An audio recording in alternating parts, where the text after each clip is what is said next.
Wow, what was it like to be working with a Navy SEAL? Badass, and that's why I chose the Navy SEAL, because that was more my style. Win a national championship, so you're on a high. And in that moment is the focal point, but then a few hours later, you know that your dog isn't healthy and she has a cyst on the back of her left leg. So I was recruiting a kid in the portal, and I asked her, what do you know about Ohio State? And she said, you guys are badass and a lot of people are scared to play against you. But we had kids that were gonna get dirty and be nasty out there and be relentless, because I told them this is the style I want to play. How can I get them there without breaking them? I'm gonna bend them. They're gonna bend and they're gonna be fine. I can't break them. Welcome to Dogs Need Jobs. Nadine, thanks for coming today. Siren was very excited to have you here. So am I. And kind of just opening things up, you know how we kind of do the show around here. We spend the first part of our show talking about our four-legged friends. So maybe open up and tell everybody a little bit, as you were growing up. I know you're Canadian, from Mississauga. Yeah. You made it sound like that was a bad thing. Well, I mean, I think currently right now you got to be careful of what's going on, Canadians and Americans. But just, you know, growing up, did you ever grow up with animals? Sure did. I had dogs growing up, but we lived in a suburban neighborhood, and the type of dog that we had was a pointer, more of a hunting dog. So a lot of work, needed a lot of attention, raised by a single mom, and me and my older brother played a lot of sports, so we weren't around a lot. So the dog needed more attention than we could actually give him. So we had to sell him and give him off to a farm. But we had a lot of cats, but I'm not as much of a cat person as I am a dog person. Although dogs are needy, because Siren's already barking at me, because if I stop touching her to pet her, she's going to yell at me. See, now if I pet her. That is true. Now, after you sold this other dog, did you guys ever get another dog, or? I think we had a little dog when I was a kid, but I don't really remember it. It was a white, fluffy kind of dog. Nana probably knows that more. But growing up, I just remember Dusty, our pointer. Dusty, okay. Who took care of Dusty? All of us. It was all family responsibilities. So, yeah, she was just high maintenance. He was just high maintenance. Well, how do you think having Dusty, did Dusty help you growing up in any which way? Do you have like memories like, man, you know, this one time, you know, I had a rough hockey game and boy, am I glad, you know, when I got home, Dusty was there? Or was that just not something that was part of your Well, Dusty, I would say, was more my brother's dog. I mean, I always had Dusty that would come in and check on me at nighttime, make sure I was in my bed, and then he would leave and go sleep in Darren's bed. But Dusty, what I remember most about Dusty is he helped Darren deliver newspapers. So my brother had a newspaper route that he had to deliver to like 100 houses or so. And he would be on his skateboard with a long leash, and Dusty would pull him around the neighborhood as Darren would throw the newspapers in the lawns of all the houses. So Dusty pulled them all over the neighborhood. So Dusty was a working dog? Not certified, but yeah.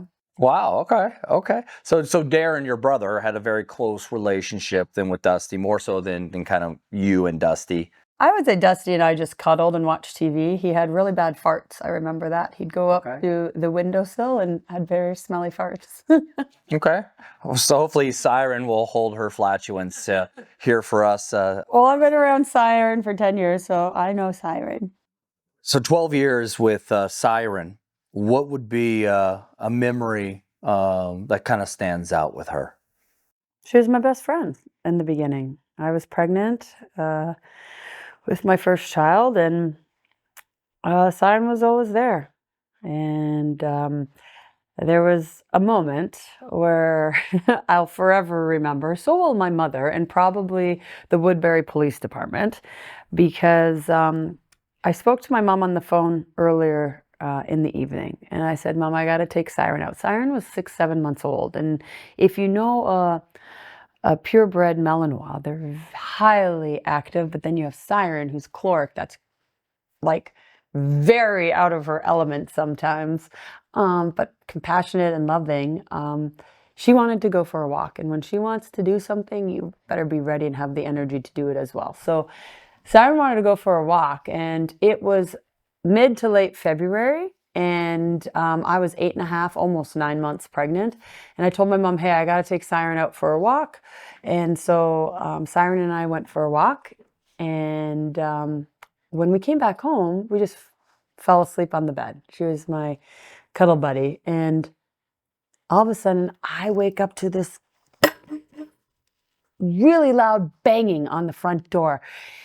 And Siren's barking, going crazy, runs down the stairs, and it kept barking and barking and barking. And I look through the peephole, and there's 2 police officers. And I'm trying to calm Siren down. I'm telling the police, yeah, hold on a second, give me a minute. I'm trying to calm Siren down, and she won't come down. So there was a closet, a coat closet that I had to just throw her into because she wasn't listening to me. Close the door, and I open up the closet. I open up the front door, and there's 2 Woodbury police officers standing in front of me, and they're like, are you Nadine Muzerall? And I said, yeah, what's going on there? Your mother called us, and she was concerned about you being passed out on a snowbank in this weather, very pregnant. And I was like, what? My mom called the police? And she was living in Virginia at the time, and she called the police very worried about me. And so that was probably the funniest moment I had with Siren, where we were outside, and granted, it was probably stupid. It was very, very cold, but How cold are we talking? oh, we're talking. This was the coldest, one of the coldest winters ever in Minnesota history. So take that for what it's worth, because So Minnesota's probably you cold. shouldn't have been outside. Probably not, but when a Malinois says you want to go out, we go out. And I was very active back then, and we went for, a little Did you walk. see anybody else out when you were? 100% no, but whatever. I went to college at Minnesota for 5 years, and I was in my 3rd year at Minnesota coaching, and it's just part of the lifestyle there. It's cool. So, but again, when a Malinois says they want to go out, you go out. So we went for a walk, and then she had icicles dripping from her, and I was bundled up. All you could see was my eyes. And was it worth it, Siren? I don't think so. Was it worth it? I don't think so. Who had a better time, you or her? Siren always does. Siren's a Yes, I know, Schwagen. Siren's a Okay, she's trying to tell you her story. But Siren was a California puppy, so she loved the snow. She wouldn't just walk where it was plowed. She would go in the snowbanks, and she just loved snow. It was one of her first winters. So, and again, the icicles, frozen. Yeah, crazy moment with the police at your house. But So what was it like being able to coach and have a dog now? I mean, you told me about the story when you were younger with the dog when you were growing up. Now the dog kind of reintroduces itself back into your life during this coaching, motherhood, a lot of things going on in your life. How valuable has the dog been to you in your professional life and in motherhood and everything else? First of all, it's not just a dog. It's a Malinois. It's a working dog. It's very different. And at times, we would have 5 or 6 of them as, It's like Jurassic Park at your house. Yes, pretty much. And, but for the right purpose, and it made sense. But we had 2 personal family dogs that were with us from the beginning, and they were part of our family. And Siren was the first, and so we had her sister, and it was very impactful. I had a newborn, and then we also had a new puppy. 3 weeks before, I had Bella, and so it was one of those things where we always had dogs and everything around. So my house is chaotic.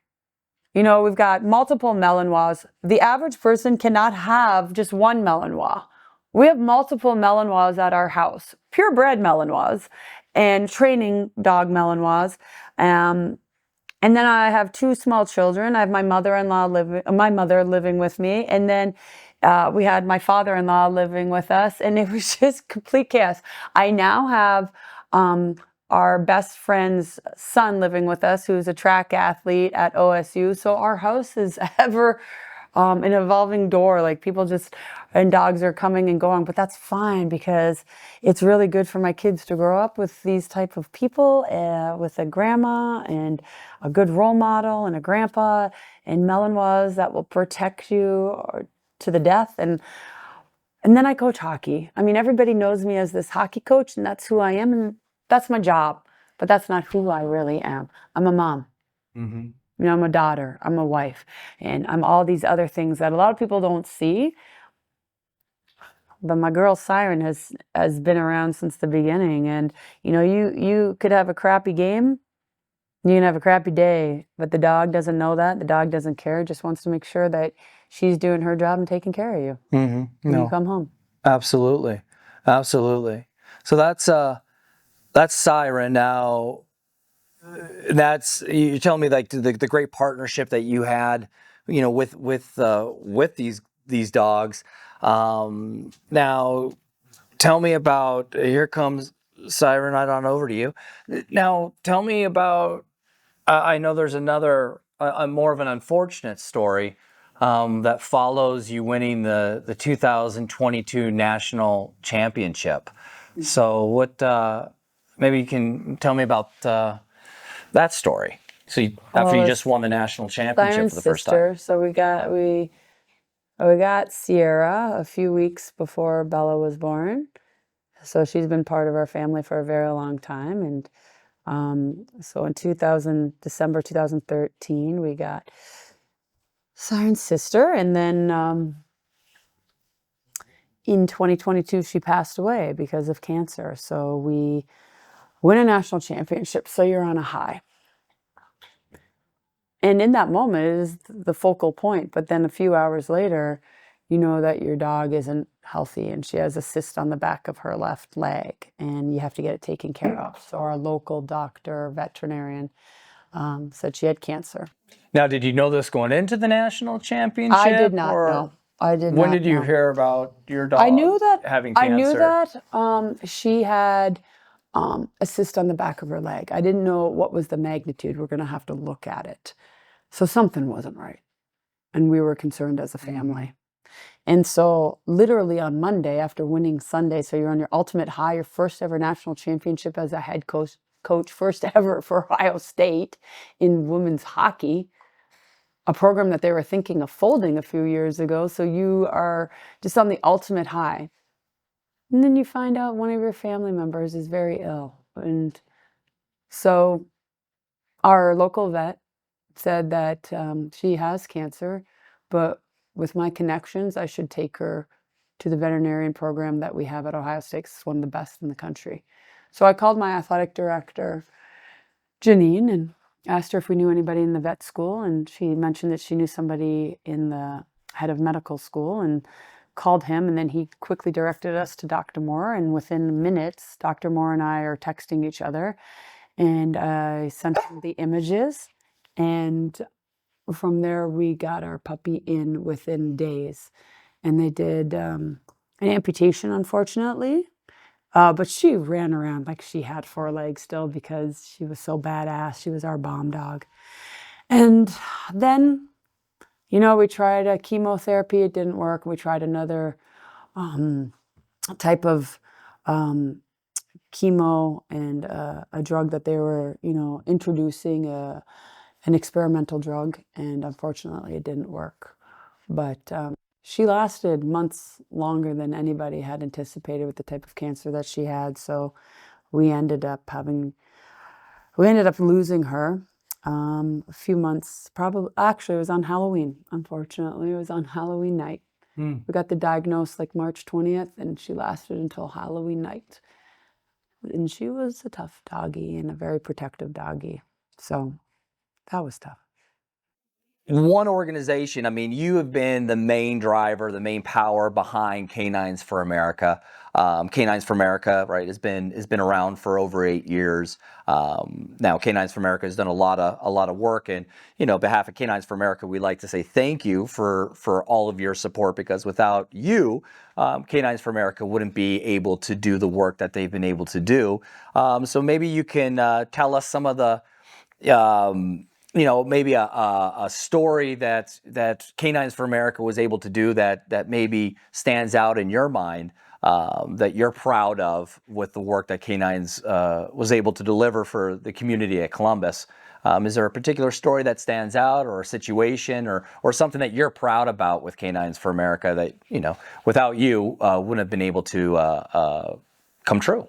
Well, to be honest, I mean, I'm more of the silent partner behind the scenes, more of the financial supporter, but I believed in the cause. You and your staff wanted to get drugs off the street and make streets safer and cleaner in Columbus. And when we had children, that was important to both of us, is like your background with your training and making it more personal now that we have small children, of how you could combine the two and how your passion for dogs and the love of dogs, but how you were able to incorporate making the community safer was a no-brainer if I could help from a side. Now, as you know, I'm a hockey coach, so I go off to work and I trust in you and your staff to do what I'm financially supporting. But I would say the biggest thing was when we moved from Minnesota to Ohio, we didn't know anybody, and I know that Canines for America wanted to become established, and in order to do that, we went out and bought 2 Belgian Malinois, full-bred Belgian Malinois, which I thought was really cool, was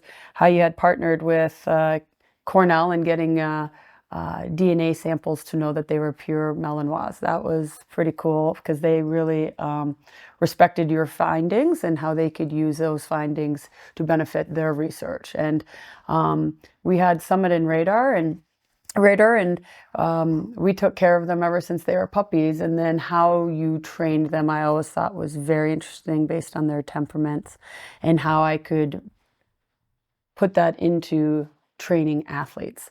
But I think the coolest story that I heard was one of the dogs, I believe it was Summit, got a big drug bust, and it was one of the largest cocaine findings in Ohio history. When they were with the Reynoldsburg Police Department. And that just had a sense of pride of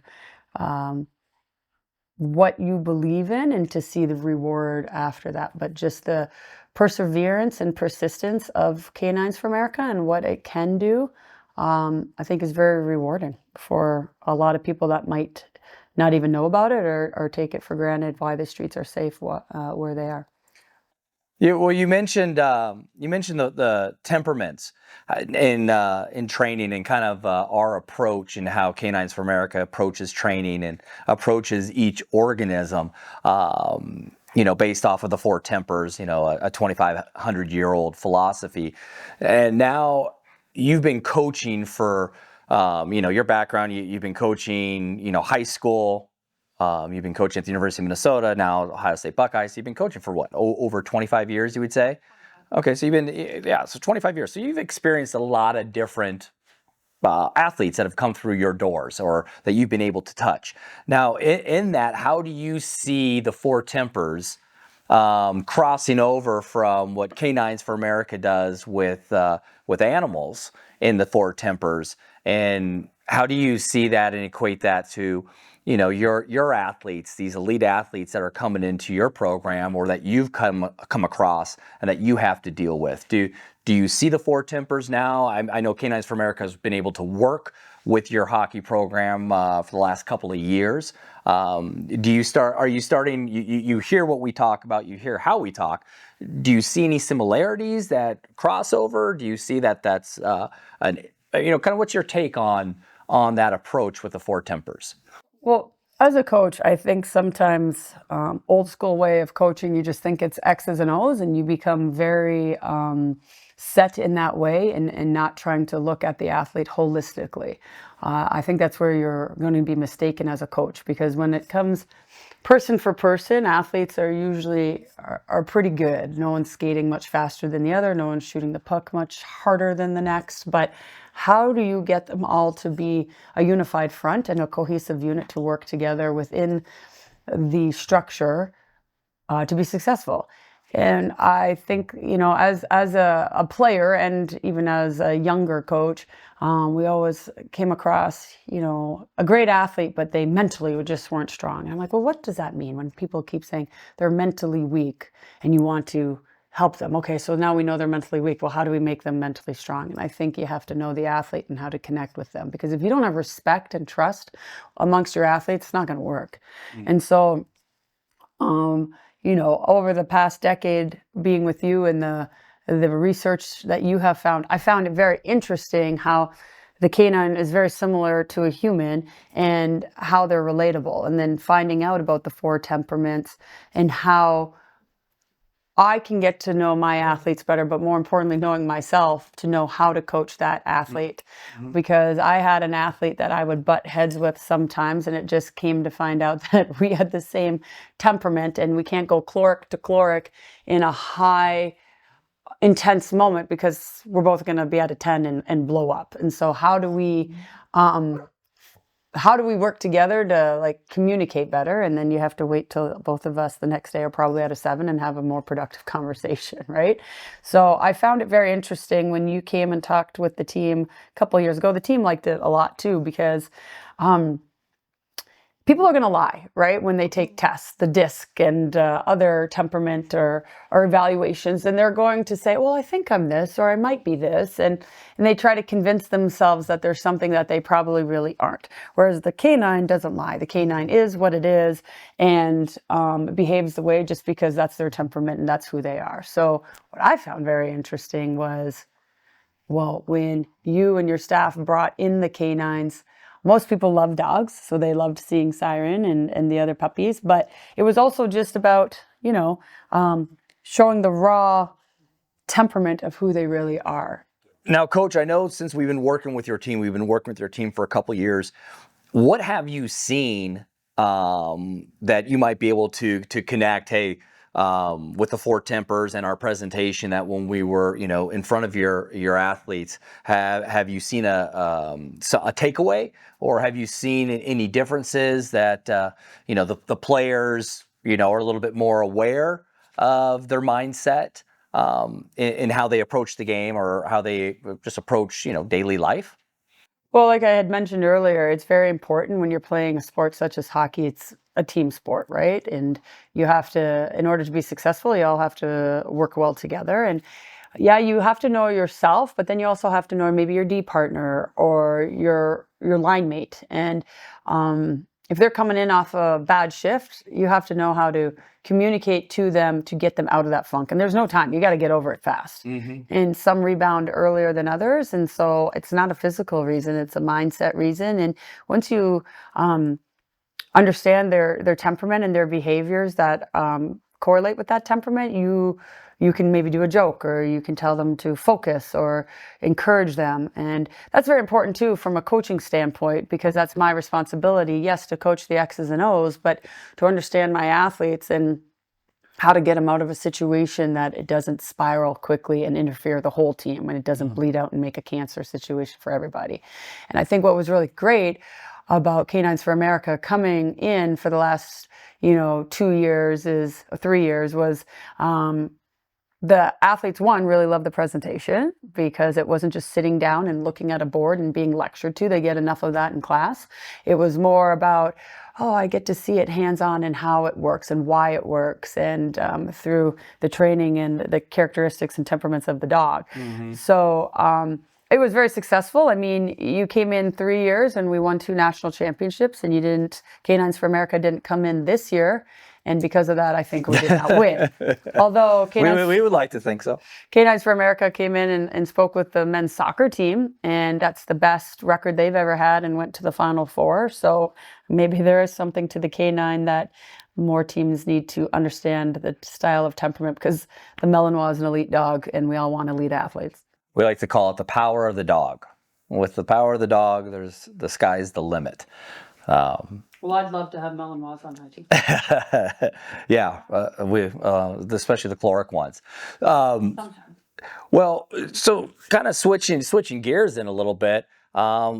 Let's talk some hockey. Now, you've been in 4 national championships in the last 4 years. Now, when you got to Ohio State only had 1 winning season until then. The state of Ohio is not a hockey state. It's not a lot of ice rinks around here. Maybe just bring us kind of up to speed from year 1 when you got here to year 9. Has it been a fast ride? When I took this job in 2016-17, we had an 8-month-old and a 2-year-old. And it was a lot. I wasn't going to take the job. And the reason was because everything was, I guess, not easy, but successful, because it was the University of Minnesota. It's where I played hockey, and it was where hockey was the best at the time. And so winning 4 times in 5 years, a lot of success. But at the same time, I was, I guess, content with that. I was focused more on being a mom at that time because I was just tired, really. I was really tired with 2 small children, and I didn't have any aspiration to be a head coach. And so when the call came in from Diana Sabo, who was the deputy athletic director of Ohio State, she asked me if I would be interested in the job, and I was not going to until we had a conversation, and you had said, "Are you out of your mind? It's the Ohio State. It doesn't get any bigger than this."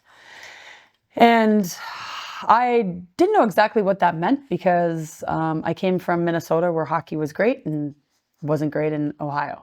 And as you mentioned earlier, there's not a lot of rinks here, but what is here is the athletic department at Ohio State. It doesn't get any bigger than this, is correct.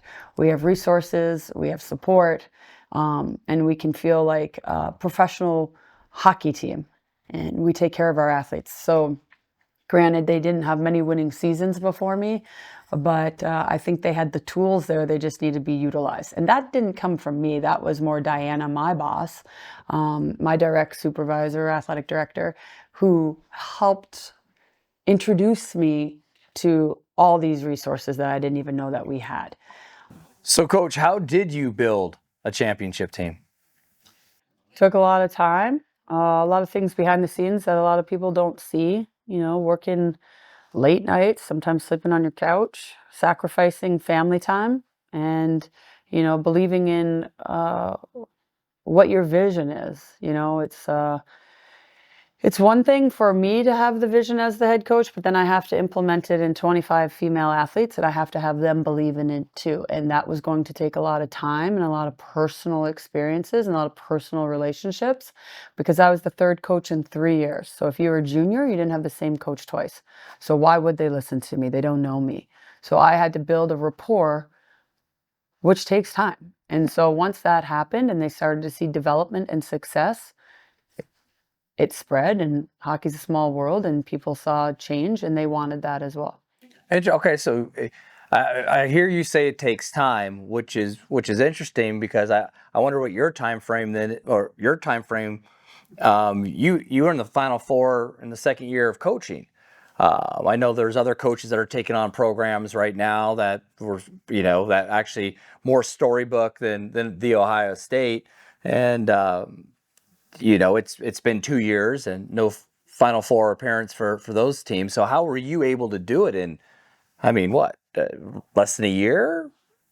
Yes. So fair question, and funny and true. But I came from an elite background with playing for Minnesota and coaching Minnesota and Hockey Canada. And I learned a lot from them. And then I learned a lot of the do's and the don'ts to put into my own program. But in terms of timing, yeah, okay, that's a fair point. 2 years. But I think what it was we didn't on paper have the talent that a lot of other players, other teams had in our division. And, if you just looked at rosters of U18s, where a lot of people think, if you're on the U18 team, it means a lot and it defines, success. But we had 1. And then by my 2nd year, we only had 2. Compared to the army of U18 players that we played against. And 2 things that we could control was going to be our fitness and our FU mindset. And I took more of the Rocky mentality of, you can keep coming after us, you can keep hitting us, but we'll keep coming after you. We're gonna get hit in the face, and we knew that was gonna happen. It's gonna be a fight, but we will continue to pursue you and take big hits, but then keep coming after you.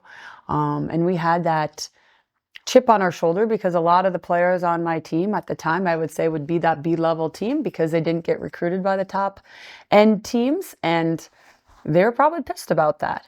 And they had a statement that they wanted to make, and I knew that, so I used that as fuel as well because I was on the other side and I didn't recruit those players.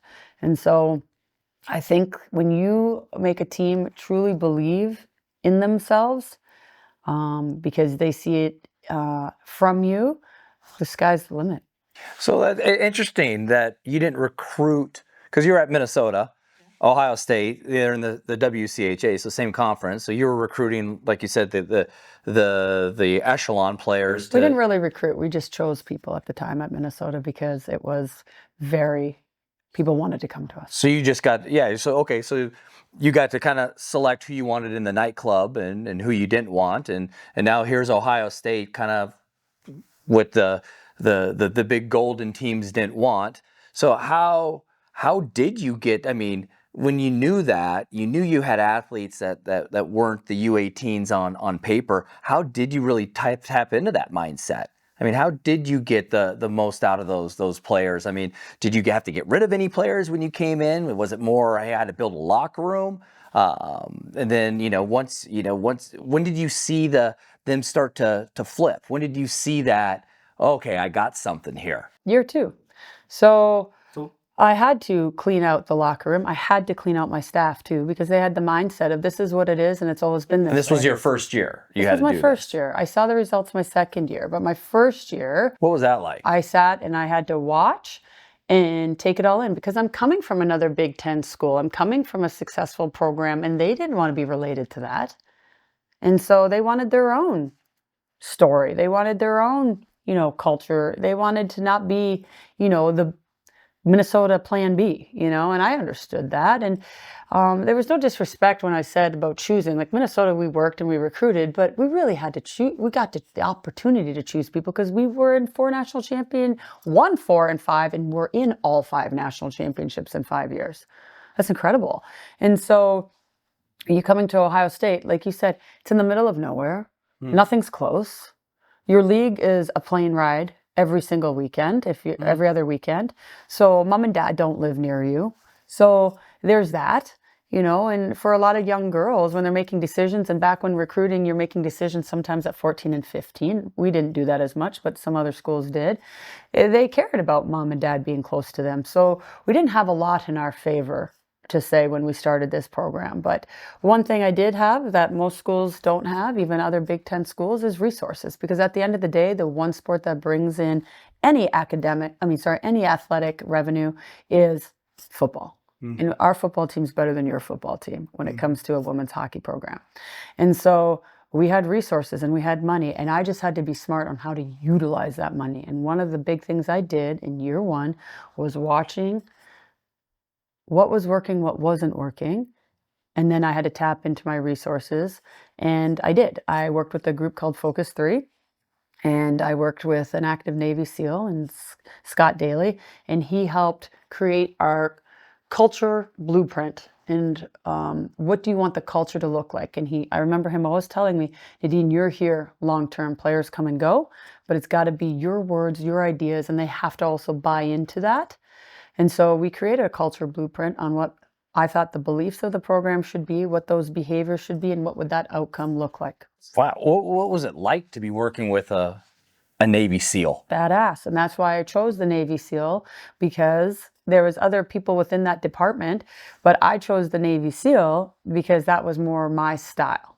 There was other people with different backgrounds. Your style, like badass, I would think. Hardworking, blue collar, chip on your shoulder, and I needed to recruit those kind of kids, but I needed to find a way to express that so people understood. So he helped me do that.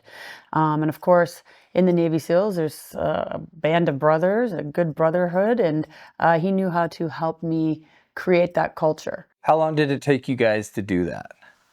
To create this, you call it blueprint. Culture blueprint. Your culture blueprint. Like, how is that? Was it a 2-week thing? No, it was months and months long. And it's still ever changing. I mean, the blueprint, we had one of the beliefs was sacrifices. And I had Mel Davidson come in, who was the head coach and general manager for years at Hockey Canada, won numerous gold medals. And she came in to speak with the program. And she just said, Nadine, the word sacrifice makes it seem like you have to give up something. I like the word choices better because you can choose this or you choose that. It doesn't have that negative tone to it when you say sacrifice. So we changed the word to choices. So I think a lot of problems with coaches is they tend to have some egos and they like things the way they like them. And we have a foundation at Ohio State and a philosophy, but I am very open to other people that share that philosophy but might have a different message on how to teach that philosophy. Canines for America is one of them. Mel Davidson, Scott Daly with Focus 3, Andy, who's worked with us just this recent year from Focus 3. So we are open to invite people in if the philosophy is the same. And when you're a multi-gold medal Olympic coach and general manager and a Navy SEAL, I think that people respect you because you've earned that. And why wouldn't I want that in front of my female athletes? So that was kind of like the first step into getting your team where you wanted to get that team. Was the locker room, the culture stuff first, being able to identify the right kids to help play the style of hockey you want to play? Well, truth be told, within the first year, you can identify them very quickly. Yeah, okay. And we had to weed some out. So how many kids do you think you had to weed out, or did you have to start fresh? Did you get rid of your whole roster? No, Was it half the roster? No, my God, no, just like 3 or 4 kids, you know. But and that's common with any coach taking over. Of course it is, but in women's hockey, not so common. People get their knickers in a knot if somebody leaves. It's like it's part of a culture, a winning culture. It's part of athletics. Men do it all the time, but then women do it, and we flip the script on women's hockey a little bit, and it ruffles feathers, and that's fine. I don't work for people outside of Ohio State. I work within Ohio State and within my program, and I lead with my head, and my heart's for my family, and my heart's for my athletes. Why do you think some people are, and why do you think women's hockey is then different than? Do you see a difference between women's hockey and men's hockey, college? I would think so, yeah, because, you know, men's hockey is different because there's a lot more money on the line after college or during college, and they have opportunities to seek millions of dollars. Women's hockey, as of late, has had that opportunity within, you know, the last 2 years with the PWHL, but they're not going to make a long-term living off of it. But it's different in that, and there's more teams on the men's side, but men's flip all the time. Like within the first 15 minutes of the transfer portal opening up on the men's side, 100 guys were in it, you know? And so if you take a player from another team, people like think you're cheating or poaching kids, and it's ridiculous because that's not the case. And, you know, somebody who slept on their couch multiple times and missed a lot of birthdays and anniversaries, who've really dug her heels in and worked hard, it's very insulting when that happens. A lot of noise. Do you hear a lot of noise on the outside? Does it? Oh, all the time, but that's just what it is noise. And like I said earlier, my heart is for my team, my heart's for my family, but I also think with my head. So those that aren't within the immediate circle are just noise. Now you got this blueprint, this culture blueprint.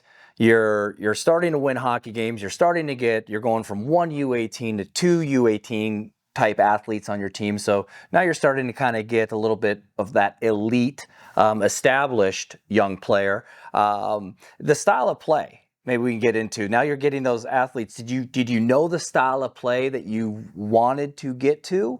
Or like when I watch Ohio State ice hockey, the thing that comes to my mind is just, I mean, I hear it all, relentlessness. The play is just, I mean, it doesn't stop.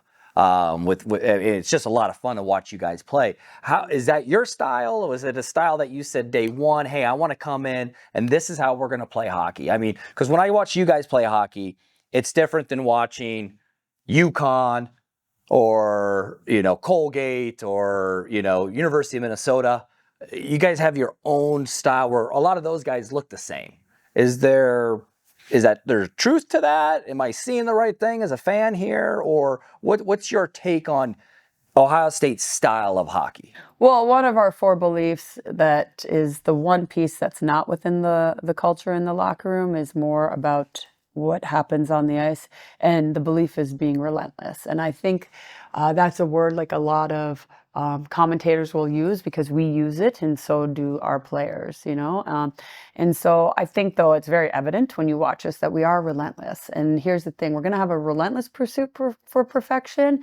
We're not going to get it right every single time. Nobody's perfect, but we're going to be relentless about trying. And that goes back to the earlier days of we didn't have a lot of elite level players that were necessarily pretty or going to get a lot of goals, but we had kids that were going to get dirty and be nasty out there and be relentless. So the one way that me and my staff could control that was on our fitness. So I give a lot of credit to Chris Friend and Rebecca Freiberger, my strength coaches, in getting them to that point, because I told them this is the style I want to play.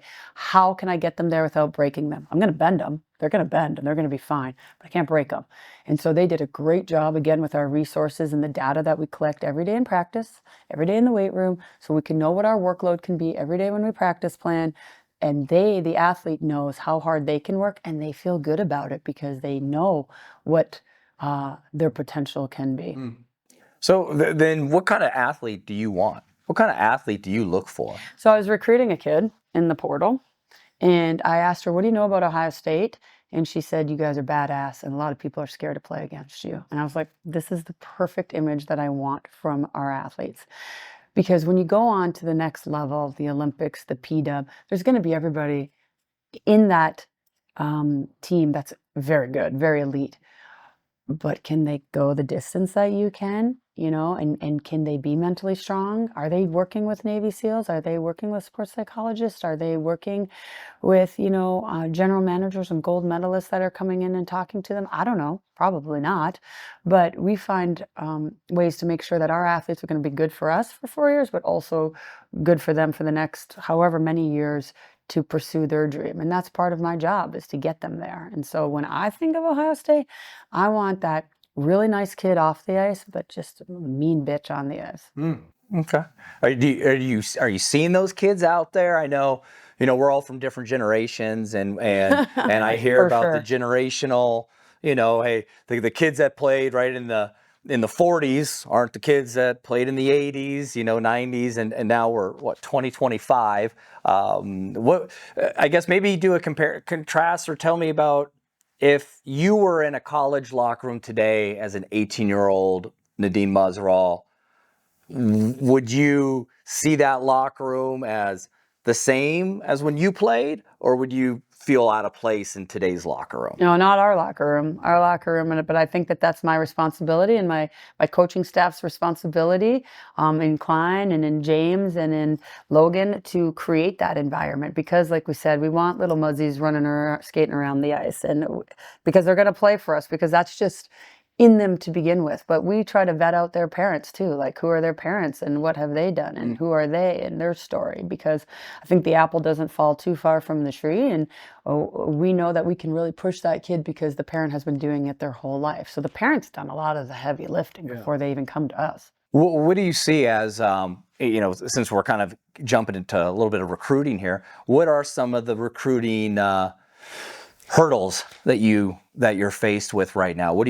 Is it easy to recruit? Is it not? Now you have NIL. Now you have transfer portal. You can't recruit. I think, and help correct me if I'm wrong, but now recruiting has changed where you can only recruit starting like the junior year, or before you were talking to these kids in junior high. What is recruiting like? And what's your recommendation if we got somebody out there right now watching this? What's your advice, I guess, to a young athlete that's looking, you know, is coming up and getting ready to be recruited or wants to get noticed by a school? I mean, just maybe fill us in about the recruiting, trials, tribulations, anything you see, you know. Well, there's a lot with the recruiting piece. I mean, it's changed dramatically from when I was at Minnesota to even my first few years at Ohio State, where you could recruit them at any time. And some coaches were trying to get their teeth in players when they were in 8th grade. And if a kid wanted to change their mind, I mean, you know, all hell broke loose if they wanted to change their mind. And I think that there are NCAA rules in place to protect the athlete, not the coach,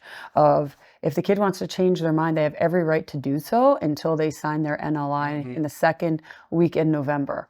So I do believe in that. And if I have a kid and she flipped her verbal decision, it is what it is. And she never really wanted to be a Buckeye to begin with. I'm not going to lose sleep over it. It might sting a little, of course, but at the same time, I want kids that want to be here. And so it goes both ways. And I remember when I talked to Gene Smith about it, he goes, "You're not doing your job if you don't recruit the best until they're unrecruitable."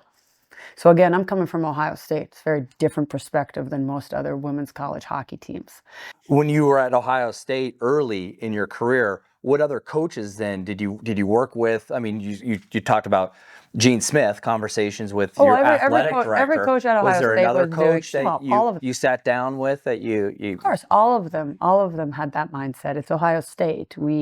Our job is to win and stay within the rules, but to win. And again, Gene didn't just send that message to me; he sends it to everybody. Like, you're not doing your job if you don't recruit the best until you can't recruit the best. So at Ohio State, everybody is held to this extremely high Win. That's the main. Make the kids happy. Obviously, academics and athletics are one entity, but at the same time, you're the coach. It's your job to win. Yeah. We have plenty of people in place for the academic side, but to win. Yeah. And I'd like to add that my team has won the highest team GPA for 5 years now at Ohio State within the athletic department of over 1,000 athletes. So It's not just athletics that we're focused on, it's academics. So how do you do that? I mean, how do you get? It's just a standard. It's across the board. It's not a complicated thing. It's similar to parenting, where we're going to take care of kids, we're going to love them, we're going to take care of them, and protect them. But at the end of the day, there are standards, and they are elite standards. And we tell them this when we recruit them. Do you want to be elite and do you want to win? You want to win some jewelry? Then these are the expectations that we have. So my staff actually makes fun of me. They think that I scare away athletes a lot of the time because I tell them all the time, it's very sexy on the outside, the brand, nobody's bigger than the brand, and it's very sexy. But when you get in here, it's hard as hell. And not for everybody. It's not for everybody. And that's why I think we have to do the job that we do with James Klein and Logan and myself to vet those out. So now the recruiting rules had changed a lot since, you could recruit them at any age. And now it's, you have to wait till June 15th going into their junior year.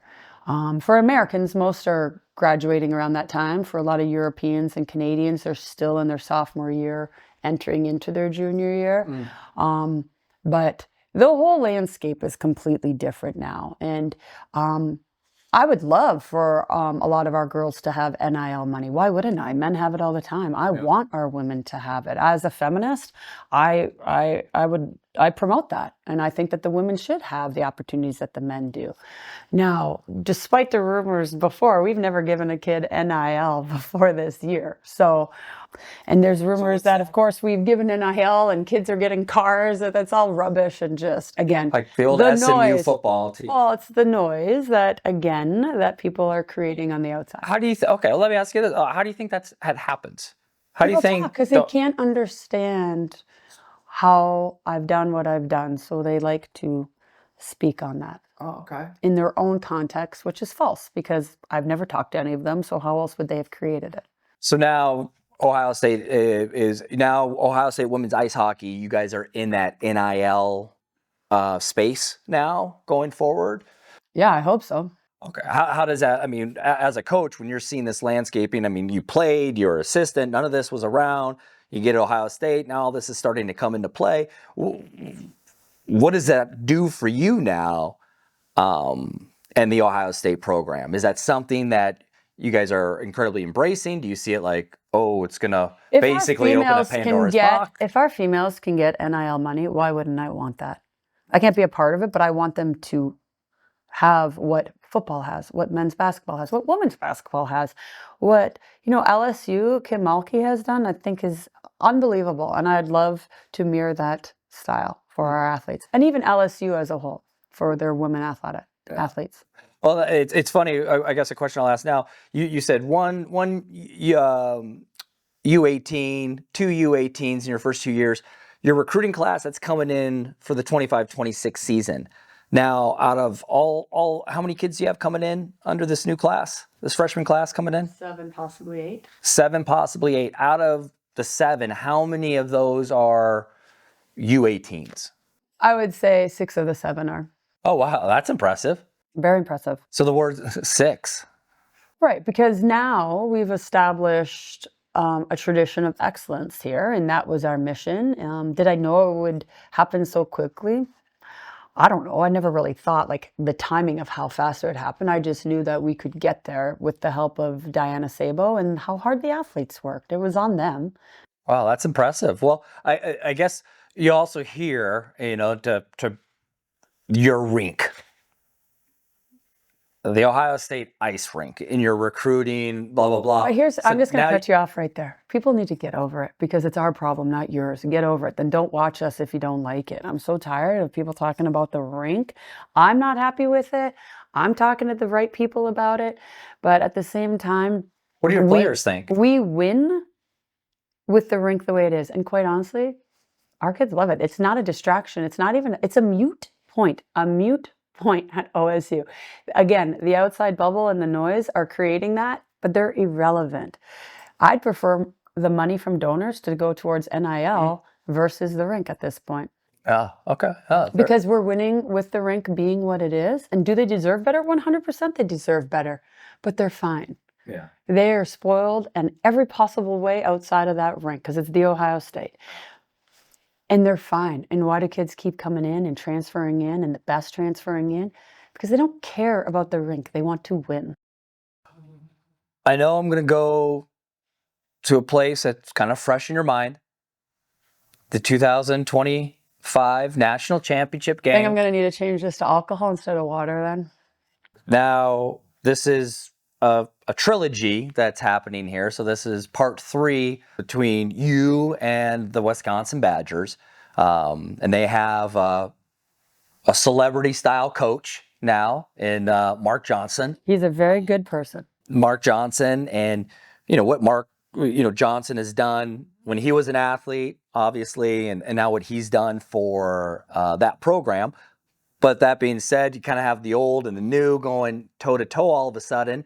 3 years in a row, and every game was decided by 1 goal. Now this game, though, the first one that you guys lost in Duluth, Minnesota by 1 goal, and then you guys came back and tied up the series at 1-1 by beating them by 1 goal. And now here's the third game. It's almost like you guys are playing a 7-game series with these guys. So now you're in game 3, but it ended a little bit not, I think, the way anybody expected it. It was not traditional. Now, as just a fan, as a former athlete, as everything, I don't think I've ever seen a game, whether it was hockey, football, baseball, any type of a sport, have I ever seen come down to a last second blink of an eye and have it be dictated other than the athletes. You guys lost that game. What are your thoughts about that national championship game and how it went down and how just everything about it? Well, it still stings like salt to the flesh wound, but I think what I take away from the last trilogy, the last 3 years, is they have a very highly skilled program. With Mark, by the way, despite rumors, we have a very good relationship and we speak about our families often. And I really admire Mark and who he is and what he's done for women's hockey. I think he's an absolutely great human being. With that, actually, a funny side note on Mark Johnson is when Diana Sabo was recruiting coaches for my position, she called Mark, and Mark was a big advocate of mine. Oh, wow. Yeah, and so... So he's why he didn't win last year's national championship. Or, I So- wonder if he's talking to himself about that one a little bit. No, I think he ended up being just fine. But I think this past season was difficult because we lost a lot of seniors, experienced seniors. We lost 10. And we came in with Your team. half our team because our team's been small.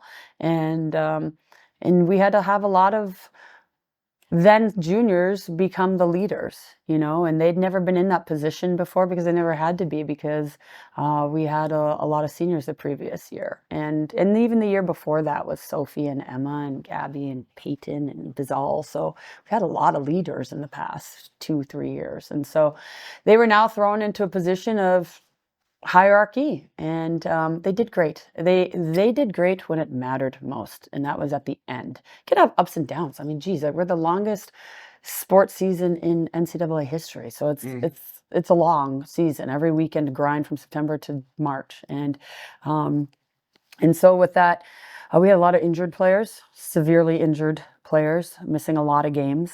We had a player McKenna play another sport, and came in injured too. And they just had to, again, have that Rocky mindset, like, you're hurt and you're beat up, but we need you. We need you to help us. You're part of the team. We need you to suck it up and help us. And they did. And so with that game, you know, all year, I guess, we've been going toe to toe, and Wisconsin had a remarkable season. I'm just glad we beat them in November, because I was part of the 2013 undefeated team from Minnesota, because I sure as hell wasn't going to let Wisconsin be a part of that. And I remember Brad called me up and said, "Muzzy, I'm so glad you beat them." Because, Oh, really? oh yeah, because he loves that title to his name too. There's a lot of pride in that. Oh. And so it was split in November, and then we had to go back to them in January because of the outdoor game. Normally we play them in February, and we went to the outdoor game, and they beat us badly in that January game. And then we went to the outdoor game, and we took them to shootouts, which was fantastic for the fans. A great game, stylish jerseys, and then we know that we had to face them again if we wanted to win it all. And when we went to that national championship game as an underdog, with them having 3 Patty Kazmaier finalists and 5 in the top 10 of the Patty Kazmaier to our 1. And it was played at Ritter, which was like Played at kind of like a Ritter. home game for them. It was definitely a home game. I think they were Wisconsin. 95% Wisconsin, 5% us, if that, maybe, if that. It's confusing because both teams were red, but we say scarlet. And I thought that we dominated for a while of that game, at least 5-on-5, and we scored some really nice goals, some nice individual goals, and some nice plays. And it was just unfortunate of how it ended, when it happened as well. Yeah, maybe walk us through the last 2 minutes of that game. Oh, well, in fairness to us, we made an error. We had too many men on the ice. I think somebody got overzealous and jumped out, and we were supposed to chip the puck. We didn't get it deep enough, and I was in their ear of getting pucks deep because they counterattack very fast. And I know that they were going to try to pull their goalie, and we didn't want that to happen. And so somebody jumped on when they shouldn't have, and we tried to pull them off, couldn't pull them off. And it was noticed, fair enough. And now we know that we're going to be playing 5-on-4, but most likely 6-on-4. So our team was sacrificing their body to win that game. And there was a moment with 50 seconds or so left that Teely had the puck in her possession, and it was not visible. It was covered, and a player from Wisconsin came in and kicked underneath her armpit, and it was missed by the ref. And then we, just by instinct, swat the puck away with our hand and kept it in motion, though, into the corner. And it was a player from Wisconsin that noticed that, and that's why Mark called it, because he couldn't see from his angle, and the ref missed that as well. And they were rewarded for the penalty shot, which is the ruling. But as a coach, we could not actually even challenge the goalie interference for the reason why the puck was dislodged, because it didn't go in the net. If the puck actually went in, it would have been better, because we could have challenged goalie interference and we would have won that. And we would have had a face-off in our zone with 18 seconds left with a 3-2 lead. And a possible, and it couldn't have even been a possible penalty. I couldn't challenge a major because it wasn't a major penalty. So 18 seconds left. It's 3-2. You're like, man, tell me if I'm wrong. We're about to win our 3rd national championship back to back against these guys. I really thought so, because that play happened at the 50 seconds and the whistle didn't blow until the 18 seconds, so it kept going on. So they went back. And when they reviewed it, they didn't see the kick. They just saw the hand pass. So why don't they, it seems like it's one play. No, you review the challenge only.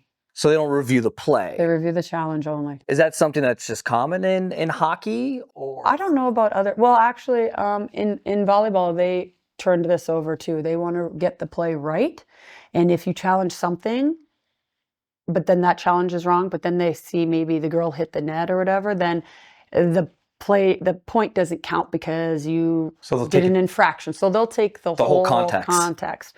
But hockey's not doing it. Not yet, but that's what I'm hoping can change moving forward. Because even in the Minnesota game, you know, I think personally there were some, on the Minnesota men's hockey game, there were some missed penalties that resulted into a goal. And I think that you should be able to review the play.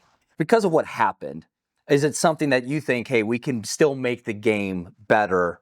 And yeah, we were the ones that had to go through it.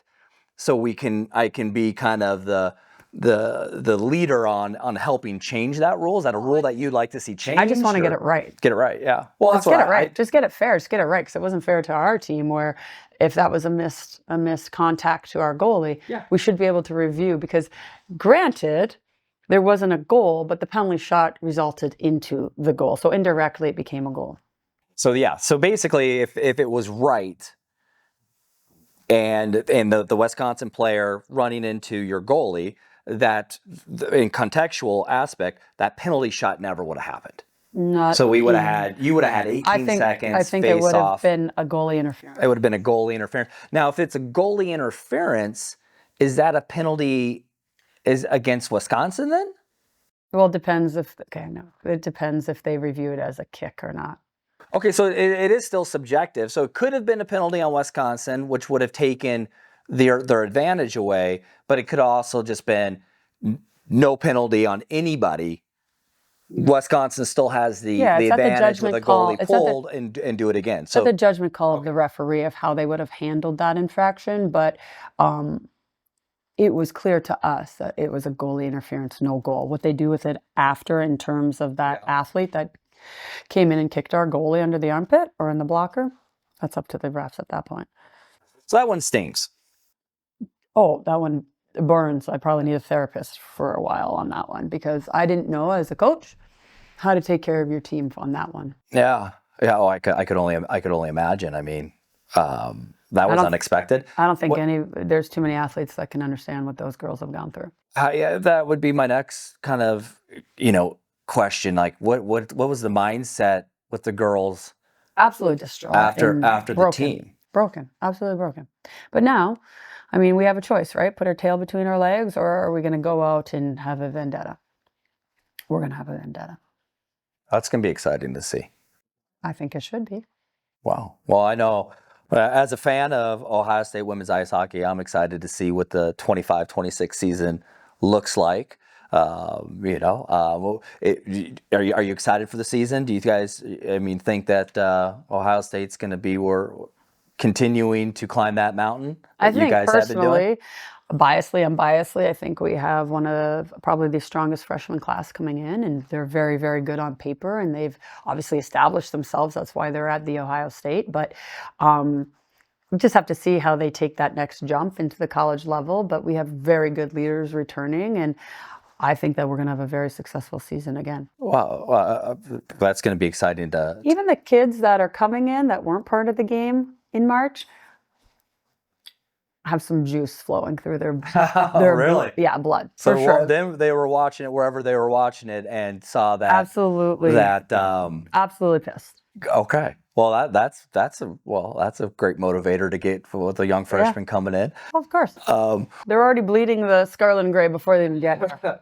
Well, the last thing I guess I'd love to just touch on, since you alluded to it too, now that it's an opportunity that's out there for women that never was there before in the PWHL. Yeah. Now there's finally professional women's hockey. So not only, you guys, you said, Coach, that 5 years in a row you have the highest GPA at the Ohio State University in athletics. So you have incredibly brilliant young women athletes playing for you. Now they can have that possibility of just pausing that career that they're going to be getting into to go play, to continue to play ice hockey and actually make money on it. I mean, what are your thoughts on the PWHL and now this opportunity for young women athletes to be able to continue on? What do you think about this? Well, I think it's fantastic. I mean, in 1998, with the first Olympics in Nagano, when America won the gold for the first ever Olympic event for women's hockey, it really spiked the interest in young women, young girls, and it's created a spark. It's one of the fastest growing sports for females in America. I see it with my two children and all the youth interest at the rinks, and our girls, first of all, are not taking cookie cutter classes like I took at Minnesota, right? And they can walk away from Ohio State with the network and the alumni relations that we have with a fantastic job, and possibly could make more money than they would in the PWHL as it sits right now. What is a class that you took at Minnesota? Just to throw that.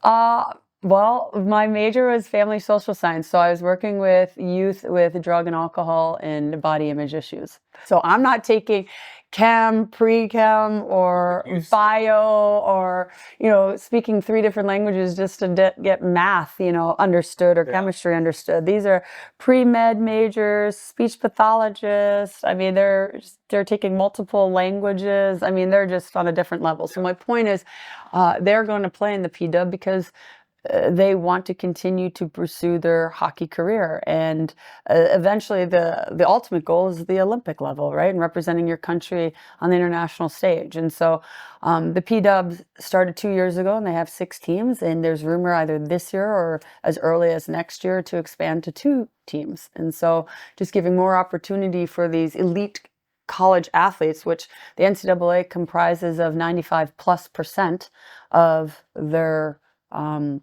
athletes, and 100% of the NCAA provides their athletes for Canada and the US.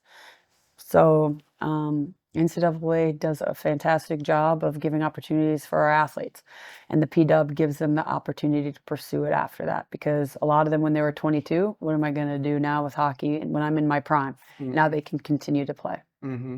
How's your relationship with like the Blue Jackets and the NHL teams around here? Have they been? I know we have out in Seattle head coach, head female. Yeah.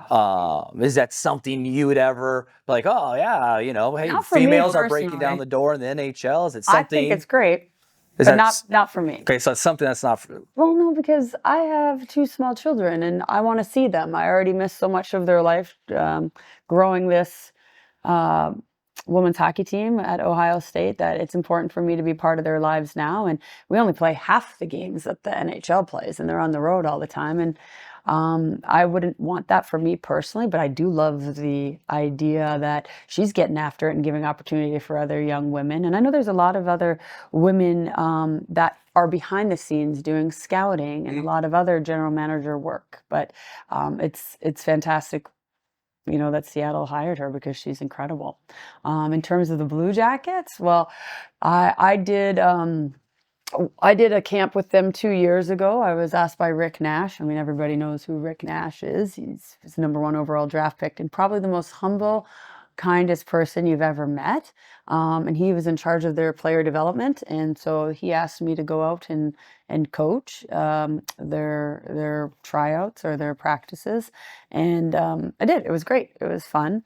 But I actually built a relationship far before that within my second year when we went to the Frozen Four, as you alluded to earlier. And I had a missed call from New York, and I don't know anybody from New York, so I called it back. And this is 7 years ago. I wouldn't call a number back that I don't know now with spam, but I called it back, and the person that answered was John Tortorelli.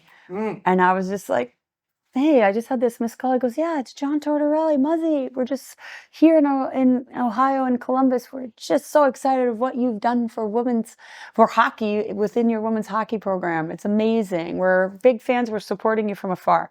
And throughout the rest of his time here at Columbus, he would call me from time to time to check in if we had a bad loss or we needed help on our power play going into the Frozen Four a few years ago. And always available, always willing to talk to you. And I feel similar to him. A lot of people say a lot of things about him from the outside perspective, but when you actually have him as your coach, they really respect him. And he's a great human being. I mean, clearly followed us closely to know when we That's win or really lose. cool. Oh, he's a great guy. And somebody you should probably call because he's a huge canine lover. Oh, really? Huge canine lover. Oh, no way. Mm-hmm. Oh, that's. I have his number. I I'll wonder give if it he'd to take you. my call. He should. Oh, wow. Well, Coach, hey, I can't thank you enough for sitting down and spending some time with us and kind of bringing us into your world a little bit and comparing. At the end of the day, I guess the final question would be, would you rather coach dogs or would you rather coach humans? Well, probably dogs, because you know what you get with them, and they're the most loyal thing on the planet. Yeah. I remember a joke someone told me once that I think is pretty funny. A man throws his wife and a dog in a trunk and leaves them in there for hours. He goes back, he unlocks the trunk, and he opens it up, and there's only one of the two are happy to see him. It's not the wife. Yeah. Yeah. Isn't that the truth? So the canine's loyalty and love for its owner is Unconditional. Unconditional. Well, Coach, hey, thank you very much. I appreciate it. Good luck in the 25-26 season. And, looking forward to you guys getting your third national championship. And then even in this series with Wisconsin at 2 games apiece. So, again, Coach, thank you very much. You're welcome.